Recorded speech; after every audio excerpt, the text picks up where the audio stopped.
भारतीय भूगोल में मिट्टी और वनस्पति पढ़ लेने के बाद आज बारी है बहुउद्देशीय परियोजनाओं की। Multipurpose project. जो बड़े बांध होते हैं, नदियों का पानी रोककर जो बड़े बांध बनाए जाते हैं, उन्हें हम मल्टीपर्पज प्रोजेक्ट कहते हैं। बहुउद्देशीय बांध।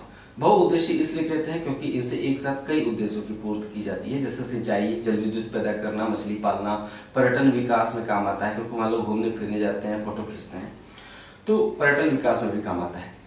तो बहुत सारे उद्देश्यों की पूर्ति होती है, इसलिए हम बहुउद्देशीय परियोजना कहते हैं किसे, बांधों को। अभी हमने संक्षेप में बता दिया कि इतने सारे उद्देश्यों की पूर्ति होती है। दरअसल इसे विस्तार से समझना थोड़ा जरूरी है, लेकिन इस वीडियो में नहीं, एक अगला वीडियो बना दूंगा मैं, उसमें मैं बहुउद्देशीय परियोजनाओं अर्थात बड़े बांधों से मिलने वाले लाभों और उनसे होने वाले नुकसान की भी चर्चा करूंगा, क्योंकि बहुत सारे पारिस्थितिकी और पर्यावरणीय मुद्दे भी बांध के साथ जुड़े होते हैं। यही कारण है कि जैसे ही कोई बड़ा बांध बनाया जाता है, नदी का पानी रोककर, बहुत ज्यादा उसका विरोध होता है। क्यों? क्योंकि कुछ पर्यावरणीय दुष्प्रभाव पड़ता है, पारिस्थितिकी दुष्प्रभाव पड़ता है। अलग वीडियो में हम लाभ और नुकसान पर विस्तार से चर्चा करेंगे। वहां पे आप डिस्क्रिप्टिव भी लिख सकते हैं और ऑब्जेक्टिव आंसर टाइप क्वेश्चन तो हल होंगे ही होंगे, लेकिन डिस्क्रिप्टिव के लिए भी बांधों का लाभ और नुकसान जानना जरूरी है डिस्क्रिप्टिव उत्तर के लिए। तो आइए स्टार्ट करते हैं, इसमें हम फैक्चुअल पढ़ लेते हैं। बहुउद्देशीय परियोजनाएं क्या है? बड़े बांध। नदियों का पानी पहाड़ी क्षेत्रों में रोकने के लिए बांध बनाया जाता है। नदियों का पानी इस्तेमाल में कब लिया जाएगा? जब नदियों का पानी रोक दिया जाएगा। तो नदियों के मार्ग में एक बड़ा सा दीवार बनाते हैं, मजबूत सी दीवार, और नदियों का पानी रोक दिया जाता है। परिणाम क्या होगा?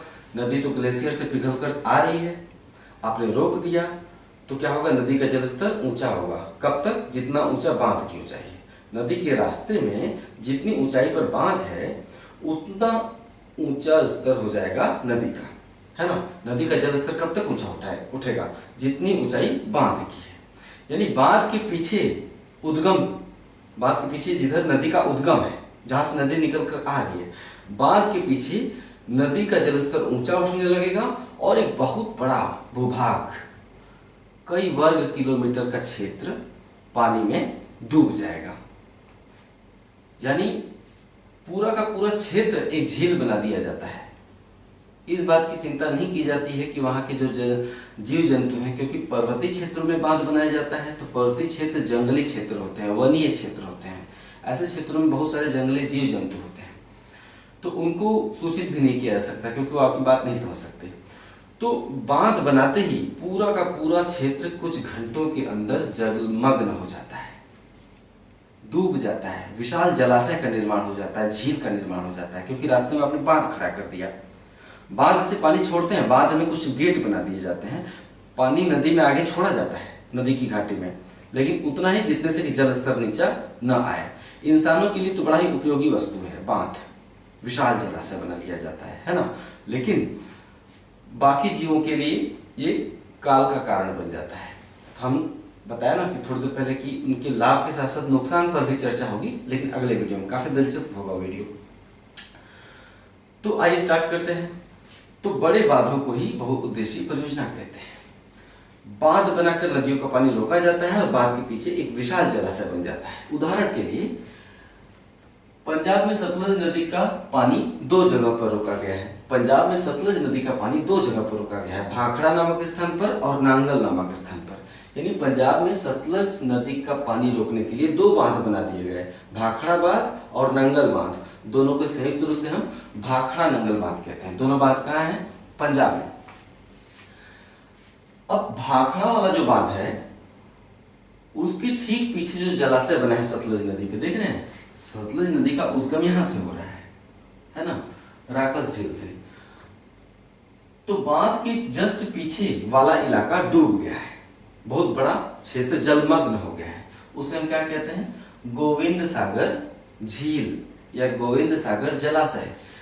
बांध के पीछे, यानी बांध कौन बनाता है? प्रकृति नहीं बनाती है ना, इंसान बनाते हैं। तो बांध बनाने से जो झील बन जाता है उसे हम मानव निर्मित झील कहते हैं या कृत्रिम झील, है ना। तो भाखड़ा बांध के पीछे जो कृत्रिम जलाशय या कृत्रिम झील है, उसका नाम है गोविंद सागर झील। बांध तो पंजाब में है, लेकिन यहाँ पे हिमाचल और पंजाब का बॉर्डर है। बांध और जलाशय के बीच में हिमाचल और पंजाब का बॉर्डर वाला क्षेत्र है ऐसे। तो बांध पंजाब में है, लेकिन जो गोविंद सागर जलाशय है वो हिमाचल प्रदेश में है। ठीक है, यही कारण है कि अक्सर सवाल पूछा जाता है कि गोविंद सागर झील किस राज्य में है? हिमाचल प्रदेश में। कैसी झील है? मानव निर्मित झील है, बांध बनाने से बन गई है, पूरा क्षेत्र जलमग्न हो गया सतलज नदी के पानी से। तो ये हमने उदाहरण दिया। आई अगला हेडिंग डालिए, जो बोला मैंने वो लिख लीजिएगा, काम देगा। अब अगला हेडिंग डालेंगे आप, भारत की प्रमुख बहुउद्देशीय परियोजनाएं। प्रमुख बहुउद्देशीय परियोजनाओं में आप एक एक करके बहुउद्देशीय परियोजनाओं और बांधों को जानेंगे मेरे साथ। पहला हेडिंग डालिए, दामोदर घाटी परियोजना। पहला हेडिंग डालिए, उसमें पहला पॉइंट, दामोदर नदी छोटा नागपुर पठार से निकलती है और हुगली में मिल जाती है। दामोदर नदी छोटा नागपुर पठार से निकलती है और हुगली में मिल जाती है। हुगली क्या है? गंगा नदी की एक प्रमुख वितरिका है जो पश्चिम बंगाल में गंगा नदी का साथ छोड़कर दक्षिण की ओर बहने लगती है, हुगली नदी। दामोदर नदी इसी हुगली नदी में जाकर मिल जाती है, अर्थात हुगली की सहायक नदी है दामोदर नदी। दामोदर नदी दो राज्यों में होती है, झारखंड और पश्चिम बंगाल। नेक्स्ट पॉइंट, मानसून काल में बरसात होती है छोटा नागपुर पठार पर। मानसून काल में वर्षा होती है छोटा नागपुर पठार पर, लेकिन अब बरसात होती है तो वर्षा का पानी कहाँ चला जाता है? मैदान के निचले क्षेत्रों में जहाँ पे नदी बहती है ना। तो बरसात तो होती है छोटा नागपुर पठार पर, लेकिन बाढ़ कहाँ आती है? दामोदर नदी द्वारा बाढ़ आती है पश्चिम बंगाल में। ठीक है, बरसात होती है छोटा नागपुर पठार पर और बाढ़ आती है पश्चिम बंगाल में। यही कारण है कि दामोदर नदी को बंगाल का शोक कहा जाता था, अब नहीं कहा जाता है, बंगाल का शोक कहा जाता था, क्योंकि बरसात होती थी छोटा नागपुर पठार पर और उसका सारा पानी बाढ़ ला देता था कहां पर? पश्चिम बंगाल में, दामोदर नदी के माध्यम से। ठीक है, इस समस्या को दूर करने के लिए दामोदर घाटी परियोजना का निर्माण किया गया, दामोदर घाटी निगम का निर्माण किया गया। इस समस्या को दूर करने के लिए 1948 में दामोदर घाटी निगम एक संस्था स्थापित की गई। दामोदर घाटी निगम, इंग्लिश में कहते हैं दामोदर वैली कॉर्पोरेशन, DVC। 1948 में दामोदर वैली कॉर्पोरेशन या दामोदर घाटी निगम गठित किया गया और दामोदर वैली कॉर्पोरेशन ने बाढ़ की समस्या से, पश्चिम बंगाल को बाढ़ की समस्या से बचाने के लिए दामोदर नदी पर 8 बांध बनाए। कितने बांध बनाए? 8 बांध, जिसमें से प्रमुख हैं, सभी बांधों के नाम जानने की जरूरत नहीं, सभी सवाल भी नहीं आते हैं। दामोदर नदी पर DVC द्वारा निर्मित प्रमुख बांध है मैथान, कोनार, है ना, कोनार, मैथान, तिलैया और पंचेत हिल। कोनार बांध, मैथान बांध, तिलैया और पंचेत हिल बांध किस नदी पर है? दामोदर नदी पर है। जो DVC है, दामोदर वैली कॉर्पोरेशन, इसका निर्माण अमेरिका में भी एक ऐसा ही निगम था। ठीक है, टेनेसी नदी है ना, टेनेसी नदी अमेरिका में है। तो DVC का गठन अमेरिका की टेनेसी घाटी परियोजना के आधार पर किया गया था। ये सवाल भी पूछा जा चुका है कि दामोदर घाटी निगम का निर्माण किस घाटी परियोजना के आधार पर किया गया था, नकल करके। तो अमेरिका की टेनेसी घाटी परियोजना के आधार पर इसका गठन किया गया। अगला हेडिंग डालिए आप, भाखड़ा नंगल परियोजना। अगला हेडिंग, भाखड़ा नंगल परियोजना। पहला पॉइंट, सतलज नदी, पंजाब में सतलज नदी का पानी रोकने के लिए 2 बांध बनाए गए हैं। पहला पॉइंट, पंजाब में सतलज नदी का पानी रोकने के लिए 2 बांध बनाए गए हैं, भाखड़ा नामक स्थान पर और नंगल नामक स्थान पर। इसे हम संयुक्त रूप से भाखड़ा नंगल बांध कहते हैं। भाखड़ा बांध के पीछे जो जलाशय है उसका नाम है गोविंद सागर जलाशय या गोविंद सागर झील। भाखड़ा बांध, नेक्स्ट पॉइंट, भाखड़ा बांध पंजाब में है जबकि गोविंद सागर झील हिमाचल प्रदेश में पड़ता है। नेक्स्ट पॉइंट, भाखड़ा बांध, नंगल बांध नहीं, भाखड़ा बांध दुनिया का सबसे ऊंचा गुरुत्वीय बांध है। दुनिया का सबसे ऊंचा गुरुत्वीय बांध है। इसकी ऊंचाई 226 मीटर है, भाखड़ा बांध की ऊंचाई।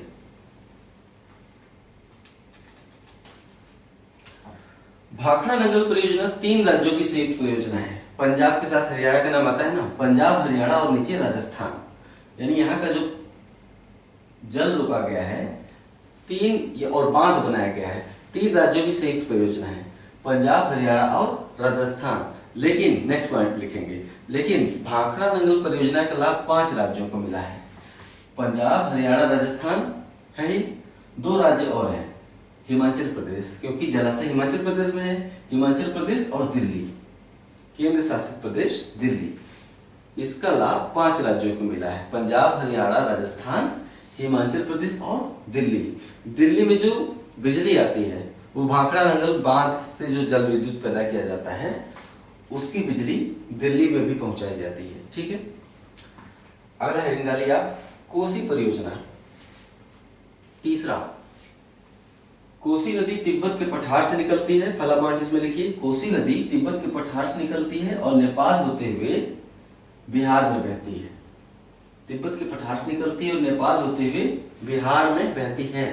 नेक्स्ट पॉइंट, कोसी नदी भागलपुर में, कोसी नदी भागलपुर में, बिहार के भागलपुर जिले में गंगा से मिलती है, बिहार के भागलपुर जिले में। कोसी नदी हिमालय पर्वत से ढेर सारी मिट्टी काट कर लाती है और मैदानी क्षेत्रों में अपना ही रास्ता अवरुद्ध कर लेती है। पर्वतीय क्षेत्रों में तो नदी का बहाव तेज होता है, नदी सब कुछ बहा ले जाती है, लेकिन मैदानी क्षेत्रों में उतरते ही नदी की जो धारा होती है, उसका जो प्रवाह होता है बहुत ही मंद हो जाता है। तो जो मंद प्रवाह होता है वो अपने अवसादों और मिट्टी को ढो नहीं पाता है, जिसके चलते कोसी नदी हिमालय से जो मिट्टी काट कर लाती है, बिहार के मैदानी क्षेत्रों में उस मिट्टी को अपने ही रास्ते में जमा कर देती है, जिससे नदी आगे नहीं बढ़ पाती। लेकिन जल की आपूर्ति तो हो रही है तिब्बत के पठार से, तो नदी क्या कर लेगी, अपना रास्ता बदल लेगी, विसर्पण करेगी। क्यों? क्योंकि रास्ता रोक दे रही है मिट्टी, तो नदी अपना दिशा बदल लेगी, इधर जाएगी या फिर इधर जाएगी। इसके चलते बिहार में कोसी नदी बहुत ज्यादा विसर्पण करती है, यानी अपना रास्ता बदलने के लिए कुख्यात है। रातों रात एक जिला छोड़कर दूसरे जिले में बहने लगती है। लोग रात में चैन सुकून से गांव में चारपाई बिछाकर सोते रहते हैं, अचानक उन्हें अनुभव होता है कि उनकी चारपाई के नीचे से पानी गुजर रहा है, बह जा रहा है सब कुछ। तो अपना रास्ता बदलने के लिए कुख्यात है, इसलिए इसे हम बिहार का शोक कहते हैं। ठीक है, किसको? कोसी नदी को। नेक्स्ट पॉइंट, कोसी नदी की इस बाढ़ की समस्या से निजात पाने के लिए बिहार में हनुमान नगर नामक स्थान पर एक बांध बना दिया गया है। नेपाल में हनुमान नगर नामक स्थान पर एक बांध बना दिया गया है और बांध बनाकर कोसी नदी के पानी को रोक लिया गया है, जलाशय बना दिया गया है। इसे हम क्या कहते हैं? हनुमान नगर बैराज। यानी संक्षेप में, कोसी नदी की बाढ़ की समस्या से निजात पाने के लिए नेपाल में हनुमान नगर बैराज का निर्माण किया गया है। ये एक तरह का बांध होता है।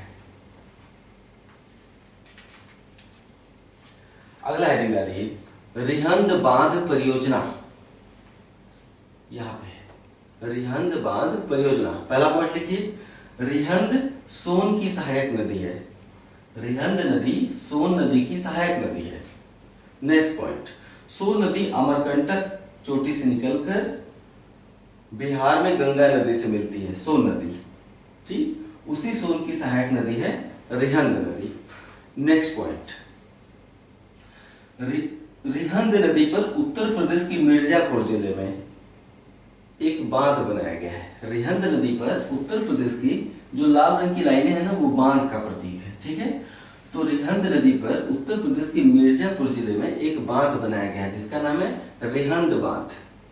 ठीक है, रिहंद बांध के पीछे मिर्जापुर में ही, रिहंद बांध के पीछे मिर्जापुर में जिस कृत्रिम जलाशय या मानव निर्मित जलाशय का निर्माण हुआ है उसका नाम है गोविंद बल्लभ पंत सागर झील। रिहंद बांध के पीछे निर्मित जलाशय को गोविंद बल्लभ पंत सागर झील कहते हैं।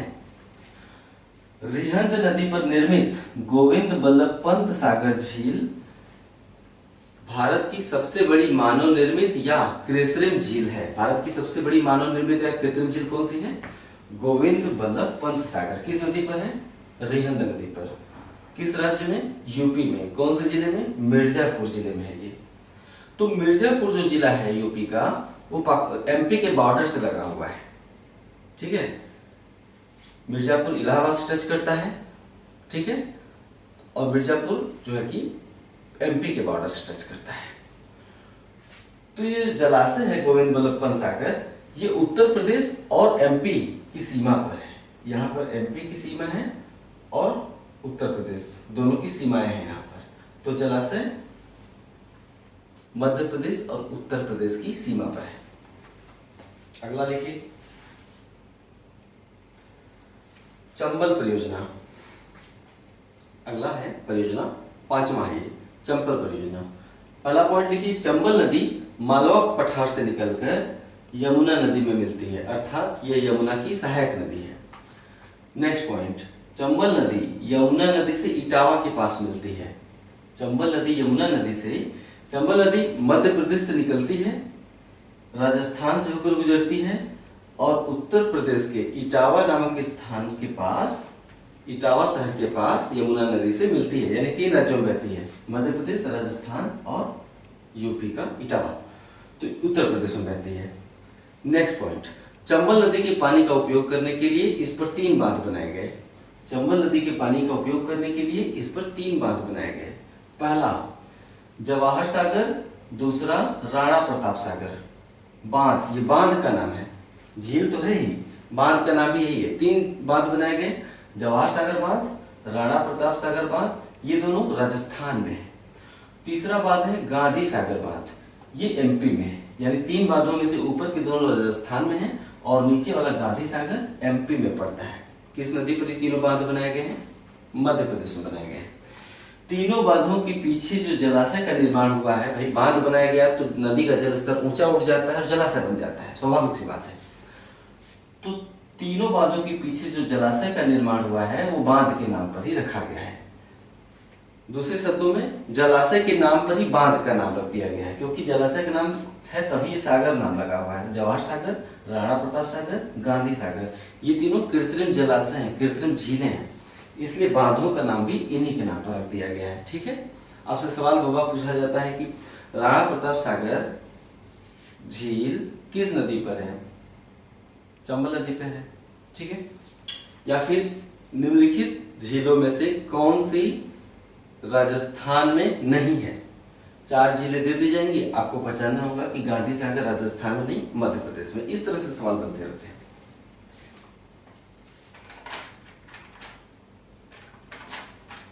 तो चंबल जो परियोजना है राजस्थान और मध्य प्रदेश की संयुक्त परियोजना है, लिख लीजिएगा। यह चंबल परियोजना मध्य प्रदेश और गुजरात की, राजस्थान की संयुक्त परियोजना है। अगली परियोजना का नाम है हीराकुंड परियोजना। हीराकुंड परियोजना